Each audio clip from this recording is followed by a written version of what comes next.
Good evening and welcome to 1010 News, your top 10 news in 10 minutes. I'm Andy Hong. Now for the latest on the terrorist attacks in Brussels, Belgium. Bombs targeting the metro line in the busy Zaventem airport killed 31 and wounded 340, not a week after the deadly attacks in Turkey and the arrest of Salah Abdeslam, one of the terrorists who took part in the Paris attacks. ISIS claimed responsibility for the attack. Authorities have accepted that the incident was a major intelligence failure, as two of the three attackers were known to the international intelligence community as terrorists. Belgian prosecutors have arrested a man known as Fayal C. in relation to the attacks, while the manhunt continues for the third attacker, who is said to have fled without detonating his device. Police raids across 4 countries for the third attacker, as well as hidden terrorists, led authorities to believe that there is a Europe-wide jihadist cell. Meanwhile, in the Middle East, another ISIS suicide attack killed 25 during a local soccer match in Iraq in the city of Iskandariya, 30 miles south of Baghdad. Given ISIS losses of territory in the ancient Syrian city of Palmyra, the terrorist group seems to turn more and more towards attacking through very public suicide attacks. The U.S. State Department condemned the attack, calling it an attempt to incite sectarian violence in the already unstable country. More than 800 hostages have been saved from the terrorist group Boko Haram by Nigerian troops. The army announced that the Tuesday operation was successful as the troops killed 22 fighters and rescued 309 captives while clearing terrorists from 11 villages. They freed another 520 hostages in Kusuma village, where 3 terrorists were killed and 1 was captured. During the raid, the troops discovered and destroyed training camps and locally made weapons. The army is now working on ousting the remaining terrorists from the surrounding areas. Nigeria is making great efforts to get rid of the terrorist group and take back territory, but the group is continuing to make attacks throughout northeastern Nigeria and neighboring countries, as 2 female suicide bombers killed at least 22 worshippers in an attack on a mosque last week. In light of the recent events, President Barack Obama has called on the U.S. to reject any proposals that would stigmatize Muslims, especially after Republican candidate Ted Cruz endorsed the idea of patrolling U.S. Muslim neighborhoods.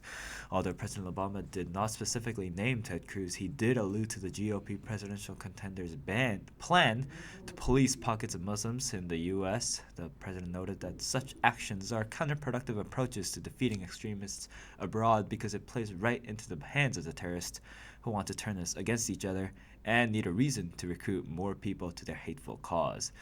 Meanwhile, President Obama is making history in Cuba, as he became the first sitting American president to visit the island since Calvin Coolidge did in January 1928. Although Cuban President Raul Castro still stubbornly defended Cuba's human rights record and Obama faced enormous backlash from the Cuban American community in Florida, the moment proved to be the beginning of the end of the decades-old standoff. American companies such as Marriott and Xerox were especially optimistic of the change, as the opening Cuban market is essentially a blank slate, untouched by the Western market since the embargo began in 1962. Knowing the anticipation growing behind the new opening, President Obama announced once again that the embargo will be lifted in the near future, although he did not say when. One country that did conduct business for a while with Cuba is North Korea, and we have some news out of the country this week. A man held in North Korea since October and claiming to be a naturalized American citizen confessed to committing crimes against the country and pleaded for mercy. Kim Dong-chul appeared at a government-arranged news conference and apologized for trying to steal military secrets in collusion with South Korean government. Kim said that he started to spy for South Korea in 2013 and was captured in October while meeting one of his local sources, a former North Korean soldier. The United States State Department has declined to comment on the case, as speaking publicly about detained Americans can complicate its efforts to secure their freedom. North Korea has detained several Americans on accusations of illegal entry or spying. Last week, the North Korean Supreme Court sentenced an American college student to 15 years of hard labor. Although those who get detained confess their crimes, some told reporters after their release that officials had coerced them into making such statements and confessions. Back in the United States, Donald Trump's misogyny is finally catching up to him. Trump and Cruz traded blows over the week over the subject of their wives. A Cruz supporting Super PAC attacked Trump's wife in an ad, to which Trump hit right back with immense maturity at Cruz's wife. They continued this grade school level back and forth with increasing intensity, and this incident, in addition to Trump's past disparaging remarks on women, is costing him more and more votes. A CBS New York Times poll showed that now 63% of women have an unfavorable view of Trump compared to 57% before. In the Democratic camp, however, Bernie Sanders, although still far behind Clinton overall, won Washington and Alaska. 9 people, 6 of whom are high school students, are being charged with murder from an after-school brawl. The brawl started as a fistfight between 2 girls, but then many others joined in with bats and pipes. A driver of a black van came rushing at 2 young men, missing them and crashing into a different vehicle. There were over 50 people involved in this brawl, and most of them were schools at Glen Hills High School in Augusta. The fight ended with a mortally wounded 18-year-old boy, Demaje Bell, who was stabbed in the neck and died 2 days after the fight. All 9 who are being charged are held without bond pending a hearing.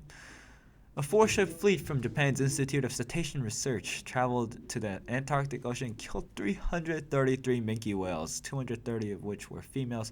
According to reports, 90% of the harvested females were pregnant. Ironically, the research was conducted to understand the minke whale population in the Antarctic Ocean. Although scientific research gets exempt from the international ban on commercial whaling, the International Court of Justice rejected Japan's scientific claims in order to halt the research, which claims to study the maintenance and improvement of the minke whale population. However, Japan has launched the new research program after a court ruling in 2014 which allowed 333 whales to be killed annually. The expedition, part of a 12-year program that will kill 4,000 minke whales, left in December and returned Thursday. For this week's science news, a cargo ship with 3.6 tons of supplies and research gear were sent to the International Space Station on Tuesday and was captured by the ISS's robot arm earlier today. The orbital ATK Cygnus spacecraft pulled up within 30 feet of the space station and then was brought in by astronaut Tim Kopra. The cargo contained 1,174 pounds of science gear, over 2,500 pounds of crew supplies, and over 2,400 pounds of station hardware, as well as 550 pounds of computer equipment. The science gear includes 29 nanosatellites, a 3D printer, and experiments in a variety of fields. The Cygnus is the first of the 3 cargo ships expected to reach the station over the next 15 days. A Russian Progress freighter and SpaceX Dragon supply ship are expected to launch on Thursday and April 8th, respectively. And that was the 1010 news for the week. I'm Andy Hong. Thanks for watching, and we'll be back with more of your top 10 news in 10 minutes. Stay educated.